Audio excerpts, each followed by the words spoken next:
sanctam catholica, et apostolica ecclesia.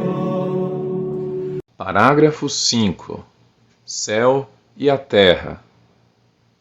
O símbolo dos apóstolos professa que Deus é criador do céu e da terra, e o símbolo niceno-constantinopolitano explicita de todas as coisas visíveis e invisíveis. Na Sagrada Escritura, a expressão céu e terra significa tudo o que existe, a criação inteira. Indica também o laço que, no interior da criação, ao mesmo tempo une e distingue céu e terra. A terra é o mundo dos homens. O céu, ou os céus, pode designar o firmamento, mas também o lugar próprio de Deus. Pai nosso que estais nos céus. Mateus 5,16. E, por conseguinte, também o céu, que é a glória escatológica. Finalmente, a palavra céu indica o lugar das criaturas espirituais, os anjos, que rodeiam Deus. A profissão de fé do Quarto Concílio de Latrão afirma que Deus, desde o princípio do tempo, criou do nada ao mesmo tempo uma e outra criatura, a espiritual e a corporal, isto é, os anjos e o mundo terrestre. Depois criou a criatura humana, que participa das duas primeiras, formada, como é, de espírito e corpo. Primeiro, os anjos. A existência dos anjos, uma verdade de fé. A existência dos seres espirituais, não corporais, a que a Sagrada Escritura habitualmente chama anjos, é uma verdade de fé. O testemunho da Escritura é tão claro como a unanimidade da tradição. Quem são os anjos? Santo Agostinho diz a respeito deles: Angelus officii nomen est, non naturae. Quaeris nomen naturae spiritus est. Quaeris officium angelus est. Ex eu quod est, spiritus est. Ex eu quod agit, angelus. Anjo é o nome de ofício, não de natureza. Deseja saber o nome da natureza? Espírito. Deseja saber o nome do ofício? Anjo. Pelo que é espírito. Pelo que faz, é anjo. Anjo igual a mensageiro. Com todo o seu ser, os anjos são servos e mensageiros de Deus. Pelo fato de contemplarem continuamente o rosto do meu Pai que está nos céus. Mateus 18:10. Eles são os poderosos executores das suas ordens, sempre atentos à sua palavra. Salmo 103:20. Enquanto criaturas puramente espirituais, são dotados de inteligência e vontade. São criaturas pessoais e imortais. Excedem em perfeição todas as criaturas visíveis. O esplendor da sua glória assim o atesta. Cristo com todos os seus anjos. Cristo é o centro do mundo dos anjos, angélico. Estes pertencem-lhe. Quando o Filho do Homem vier na sua glória, acompanhado por todos os seus anjos, Mateus 25:31. Pertencem-lhe, porque criados por e para ele.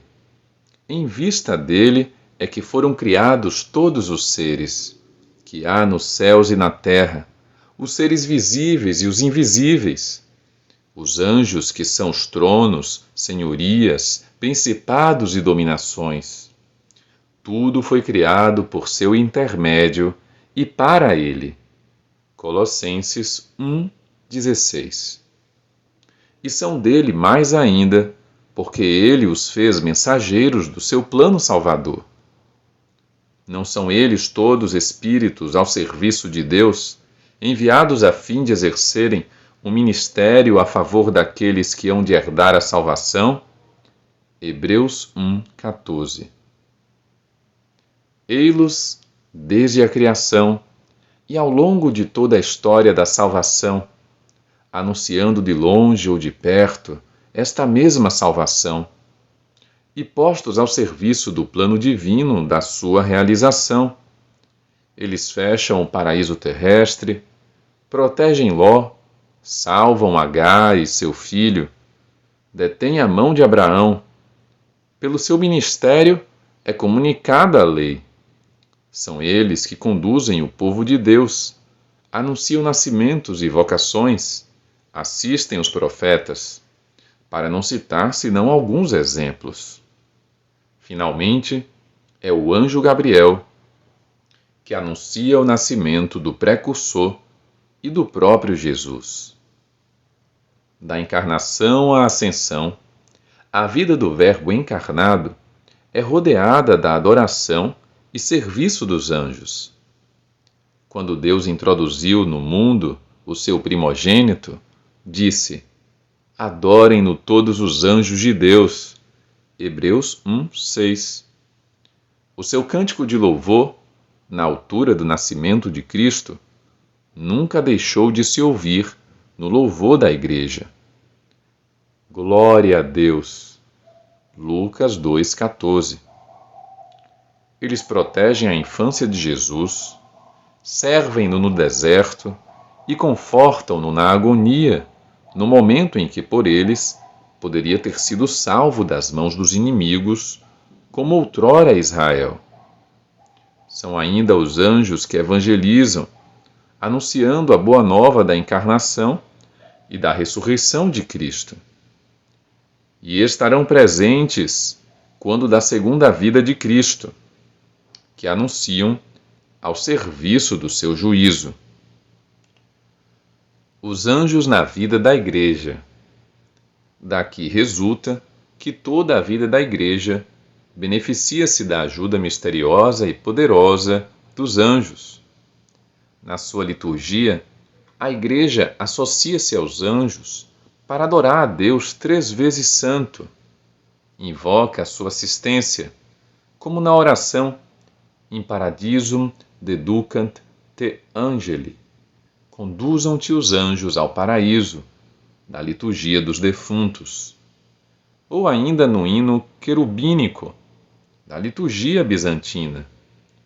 E festeja de modo mais particular a memória de certos anjos, São Miguel, São Gabriel, São Rafael e os anjos da guarda.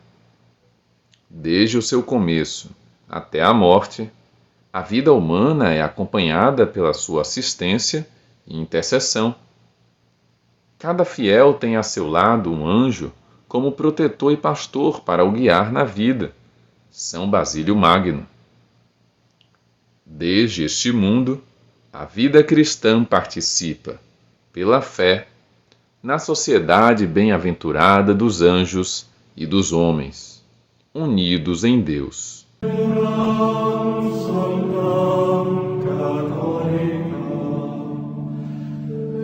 Apostolica Ecclesia